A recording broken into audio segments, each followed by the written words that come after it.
നമസ്കാരം. ഈ വീഡിയോയ്ക്ക് ആധാരം ജിതിൻ ജേക്കബിൻ്റെ ഒരു ഫേസ്ബുക്ക് പോസ്റ്റാണ്. വടിവാളിൻ്റെ ഇടയിലൂടെ പ്രത്യേക ആക്ഷൻ കാണിച്ച് കടന്നുപോയ ഭർത്താവും UP സ്കൂൾ ടീച്ചറുടെ പെൻഷനും മകളുടെ IT കമ്പനിയും. പത്രം വായിച്ചു കൊണ്ടിരുന്ന ഭാര്യ പറയുക, ബാങ്കിൽ ജോലിക്ക് കയറേണ്ടായിരുന്നു, വല്ല UP സ്കൂളിലും ടീച്ചറായാൽ മതിയായിരുന്നു. ആലോചിച്ചപ്പോൾ ശരിയാണെന്ന് എനിക്കും തോന്നി. അതായത് ഒരു UP സ്കൂളിലെ ടീച്ചറുടെ വരുമാനം കൊണ്ട് മാത്രം 4 അംഗങ്ങളുള്ള ഒരു കുടുംബം എത്ര വലിയ നിലയിലാണ് എത്തിയത് എന്ന് ആ വാർത്ത നിങ്ങളുമൊക്കെ കേട്ടതല്ലേ, അറിഞ്ഞതല്ലേ? ലോകത്തിലെ എല്ലാ സാമ്പത്തിക വിദഗ്ധരും ചിലപ്പോൾ ഈ സാമ്പത്തികമായിട്ടുള്ള വൈദഗ്ധ്യത്തെക്കുറിച്ച് കണ്ട് ആ സാമ്പത്തിക വൈദഗ്ധ്യം കണ്ട് കണ്ണു തള്ളി നിൽപ്പാണ്. ഇത്തവണത്തെ സാമ്പത്തിക ശാസ്ത്രത്തിൻ്റെ നോബൽ പ്രൈസ് എന്ന് പറയപ്പെടുന്നത് പ്രഖ്യാപിച്ചു പോയി കേട്ടോ. അത് പ്രഖ്യാപിച്ചു കഴിഞ്ഞ സാഹചര്യത്തിലാണ്, അല്ലെങ്കിൽ അത് ചിലപ്പോൾ കേരളത്തിലേക്ക് തന്നെ വന്നേനെ. ഭർത്താവിന് ജോലിയൊന്നുമില്ല, അദ്ദേഹം ഈ വടിവാളുകൾക്കിടയിലൂടെ നടക്കുക, പ്രത്യേക ഒരു ആക്ഷൻ കാണിക്കുക, നന്നായി പ്രവർത്തിക്കുന്ന സ്ഥാപനങ്ങളൊക്കെ ഈ മുദ്രാവാക്യം വിളിച്ച് പൂട്ടിക്കുക. ഇതൊക്കെയാണ് അണ്ണൻ്റെ പരിപാടി, ആ പുള്ളിക്കാരൻ്റെ കലാപരിപാടികൾ എന്ന് പറയപ്പെടുന്നത്, ഭർത്താവിൻ്റെ പരിപാടി. എന്നിട്ടും 2 മക്കളെ പഠിപ്പിച്ചു. അത് ചെറിയ പഠിപ്പിക്കലാണോ? സാധാരണക്കാരൻ്റെ മക്കൾ സ്വാശ്രയ കോളേജുകൾക്കെതിരെ തെരുവിൽ കിടന്ന് യുദ്ധം ചെയ്യുന്നു, കലാപം നടത്തുന്നു, സമരം നടത്തുമ്പോഴൊക്കെ അടിസ്ഥാനപരമായിട്ടുള്ള മാർക്ക് പോലും ഇല്ലാതിരുന്ന മകനെ സ്വാശ്രയ കോളേജിൽ പഠിപ്പിക്കുകയായിരുന്നു ഈ പാവപ്പെട്ട മനുഷ്യൻ. പിന്നീട് ബീർഷാ കുത്തകളുടെ നാടായിട്ടുള്ള ലണ്ടനിൽ വിട്ട് ലക്ഷങ്ങൾ മുടക്കി വീണ്ടും പഠിപ്പിച്ചു. മകൾക്കോ പ്രവേശന പരീക്ഷ എഴുതിയാൽ പൊട്ടുമെന്ന ഭയം കാരണം പ്രവേശന പരീക്ഷ കൂടാതെ തന്നെ ആൾദൈവമെന്ന് കമ്മ്യൂണിസ്റ്റ് സഖാക്കളൊക്കെ പരിഹസിക്കുന്ന ഒരു വ്യക്തിത്വമുണ്ടല്ലോ, അമ്മ. ആ അമ്മയുടെ സ്വാശ്രയ കോളേജിൽ അഡ്മിഷൻ നേടിയെടുത്തു. അവിടെയും വേണമല്ലോ ഈ ലക്ഷങ്ങളുടെ ഫീസ് എന്ന് പറയപ്പെടുന്നത്. വെറുതെ പഠിപ്പിക്കാൻ പറ്റുമോ? പഠിക്കാൻ കഴിയുമോ? അതിനിടയിൽ 2500 സ്ക്വയർ ഫീറ്റിന് മുകളിലുള്ള ഒരു വീടും വെച്ചു അദ്ദേഹം. ഇതെല്ലാം എന്തുകൊണ്ടാണെന്നറിയാമോ? UP സ്കൂളിലെ ടീച്ചറുടെ ശമ്പളം കൊണ്ടാണ് കേട്ടോ. നിങ്ങൾ ഞെട്ടിയോ? അയ്യോ, ഞെട്ടല്ലേ? ഇനി വരാൻ കിടക്കുന്നതേ ഉള്ളൂ. നമ്മൾ കേട്ടതൊന്നും അല്ല. ടീച്ചർ റിട്ടയർ ആയപ്പോൾ കിട്ടിയ പണം കൊണ്ട് മകൾക്ക് ഒരു IT കമ്പനി തന്നെ സ്ഥാപിച്ചു കൊടുത്തു. അറിയാമല്ലോ, കേരളത്തിൽ കമ്മ്യൂണിസ്റ്റുകാരുടെ ഈ നോക്കുകൂലിയും പിടിച്ചുപറിയും ഉള്ളതുകൊണ്ട് കർണാടകയിലാണ് മകൾക്ക് കമ്പനി നിർമ്മിച്ചു കൊടുത്തത് എന്ന് മാത്രം. കാരണം ഇവിടെ അത്ര ശരിയല്ല എന്നുള്ളത് കൊണ്ട് കേട്ടോ. എത്ര സ്നേഹമുള്ള മാതാപിതാക്കൾ അല്ലേ?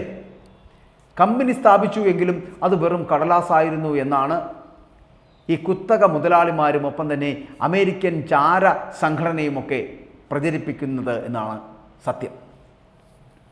ഈ വടിവാളിൻ്റെ ഇടയിലൂടെ നടന്ന ആളിൻ്റെ അഴിമതിപ്പണം വെളുപ്പിക്കാനുള്ള ഈ കടലാസ് കമ്പനിയാണത്രേ ഇതെന്നൊക്കെയാണ് പറയുന്നത്. ശിവ നമുക്കറിയില്ല കേട്ടോ. മകൾ മൈക്രോസോഫ്റ്റിനെ വെല്ലും വിധം അങ്ങ് വളർന്നു. മൈക്രോസോഫ്റ്റിന് വില പറഞ്ഞുവെങ്കിലും 19.50 രൂപയുടെ, അതായത് 19.50 രൂപയുടെ കുറവ് വന്നതോടെ മൈക്രോസോഫ്റ്റിനെ ഏറ്റെടുക്കാൻ കഴിഞ്ഞില്ല എന്നുള്ളത് യാഥാർത്ഥ്യം. അല്ലെങ്കിൽ മൈക്രോസോഫ്റ്റ് ഇന്ന് ഇന്ത്യയിൽ നിന്ന് വീണമീട്ടിയേനെ. പക്ഷേ മൈക്രോസോഫ്റ്റിൻ്റെ ഉൽപ്പന്നങ്ങളെല്ലാം UP സ്കൂളിലെ ടീച്ചറുടെ മകളുടെ നിയന്ത്രണത്തിലായി.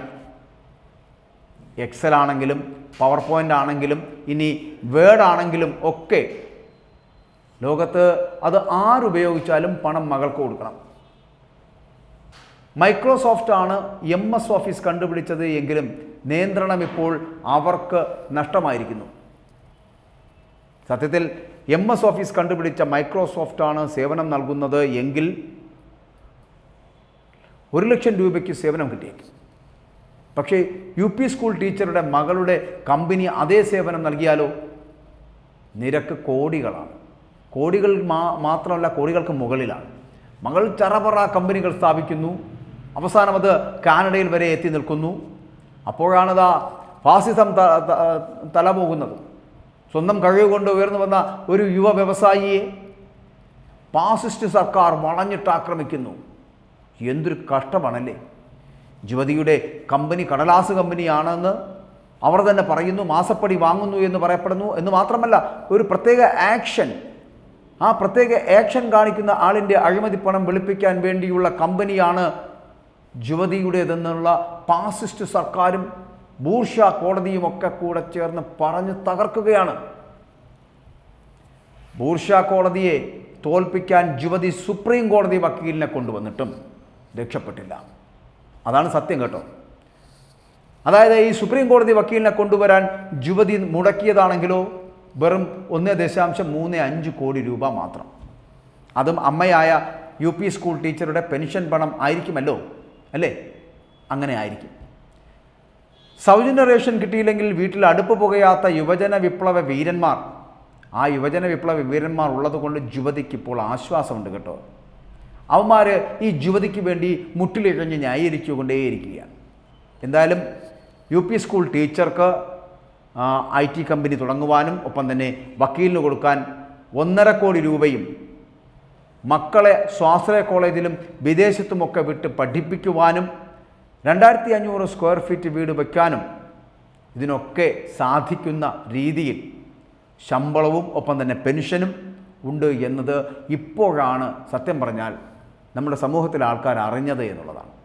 ഇതൊന്നും ഞാൻ അറിഞ്ഞിരുന്നില്ല കേട്ടോ, ആരും പറഞ്ഞുമില്ല. എന്തായാലും ഇപ്പോഴുള്ള ബാങ്ക് ജോലിയൊക്കെ രാജിവെച്ച് UP സ്കൂൾ ടീച്ചറാകാനുള്ള ശ്രമത്തിലാണ് ഞാനും. ഞാൻ മാത്രമല്ല, കേരളത്തിലെ തന്നെ ലക്ഷക്കണക്കിന് വരുന്ന ചെറുപ്പക്കാരുടെയൊക്കെ ഇനിയുള്ള ഒരേ ഒരു ലക്ഷ്യം എങ്ങനെയും ഒരു UP സ്കൂൾ ടീച്ചർ ആകുക എന്നത് മാത്രമാണ്. എല്ലാവർക്കും മാർഗദീപമായ ടീച്ചറെ, അങ്ങയ്ക്ക് നമോഭാഗം. ഇങ്ങനെ പറഞ്ഞ് അവസാനിപ്പിക്കുകയാണ് ഈ ജിതിൻ K ജേക്കബ് എന്ന് പറയപ്പെടുന്ന വ്യക്തിയുടെ പോസ്റ്റ്.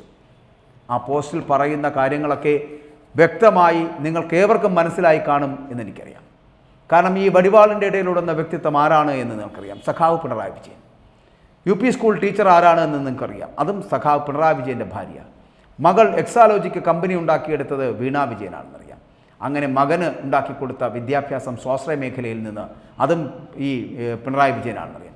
അങ്ങനെ 4 പേരടങ്ങുന്ന ഒരു ചെറിയ കുടുംബം എങ്ങനെയാണ് ഇത്രയും വലിയ സാമ്പത്തിക ശേഷിയുള്ളവരായി മാറിയത് എന്നുള്ള വളരെ രസകരമായിട്ടുള്ള, വളരെ രസാത്മകമായിട്ട് തന്നെയാണ് ജിതിൻ ജേക്കബ് അത് കുറിച്ചിരിക്കുന്നത്. ആ കുറിപ്പിൻ്റെ ആ ഒരു ഭംഗി കണ്ടിട്ട് തന്നെയാണ് ഞാനിതിനെ ഒരു വീഡിയോ ആക്കാൻ ശ്രമിച്ചത്. എല്ലാവർക്കും നമോവാകം.